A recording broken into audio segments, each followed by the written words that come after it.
Hey, Charlie. I was told to keep it short, so I will. Okay. So you touched on LGBTQ rights a lot. You've talked about, trans bathrooms, you getting banned from Twitter, very, awful. But I'm wondering if I can get a straight answer, yes or no. Do you think the acceptance of queer people in society is a good thing? Well, define acceptance and define queer, because when I grew up, that was like a slander. So I don't know, that's like a thing now.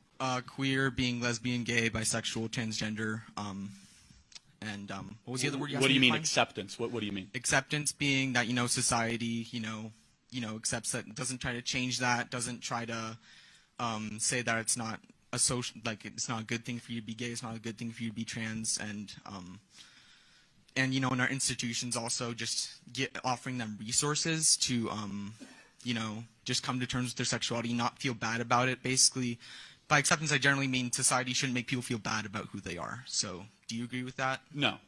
I mean, we should feel bad about all sorts of things. So, I mean, yeah, happy to get the mic back up. But, I mean, I'll just ask you a very simple question, and this will tell, what is a woman?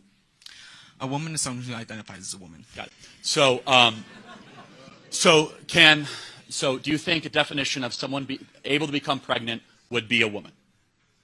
I'm sorry, can you repeat the question? So if someone can become pregnant, would that person be defined as a woman? Depends on if they identify as a woman. Right. So, okay, we're now getting to the root of the issue. So do you believe that truth is objective or subjective? Do you believe in absolute truth? Sure. Okay, so if you believe in absolute truth, shouldn't we have absolute terms of what a infant-bearing or infant-birthing person is, otherwise known as a woman? No. Okay, so let me ask you this a different way, I suppose. So if anyone can identify anything at any time, correct? Anyone can identify As a woman or a man, you can just choose at any time, right? Gender? Well, sure. Gender identity isn't switching genders all the time. It just depends, But that's your position, right? That's fair to say? That you could change your gender? My position is that you should accept people's gender identity, and you shouldn't try to shame them out of it. So let me ask you, should we accept people that think they're younger than they actually are? Because that's a mental condition where people say, I identify as an 8-year-old, but they're really 50. Should we accept someone be able to say they're younger? No, but I think that's a very false equivalence. Why is it a false equivalence? Because there's scientific research supporting that gender identity is something that is,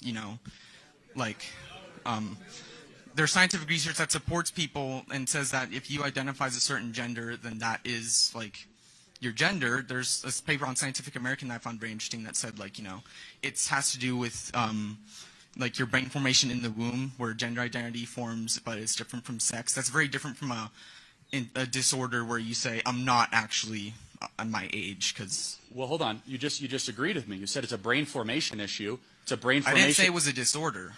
Well, so you don't think transgenderism is a disorder? No. What is gender dysphoria?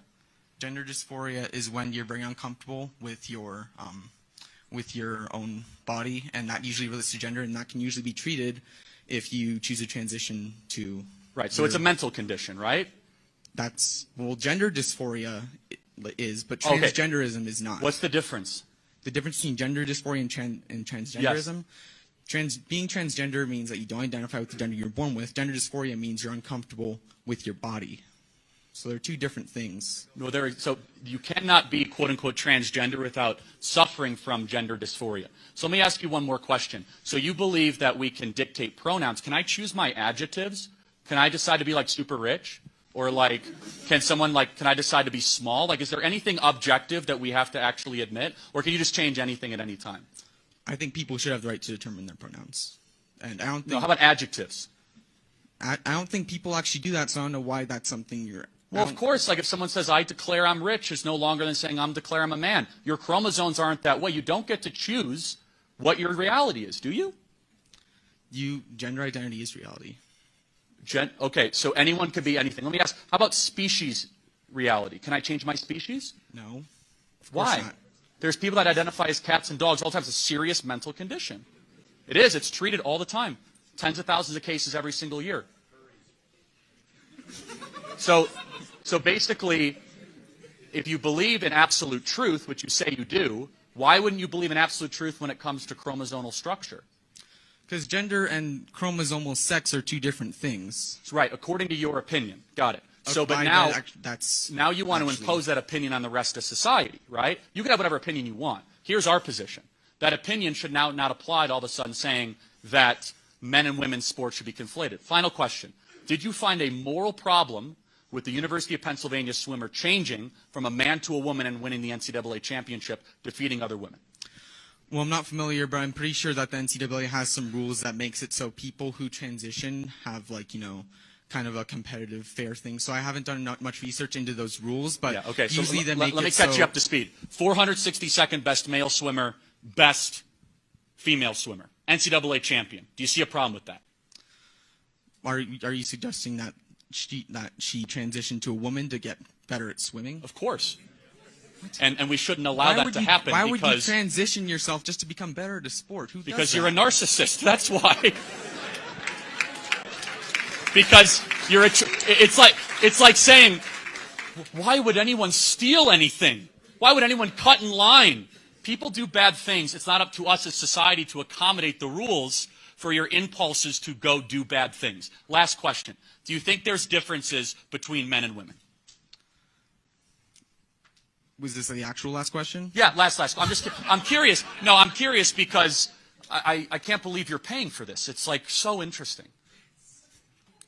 Well, there are actual differences between men and women, yes, in terms of, you know, chromosomes, as you mentioned. So, yeah, sure. Okay, so therefore we agree that men and women have differences. We should define society around those differences.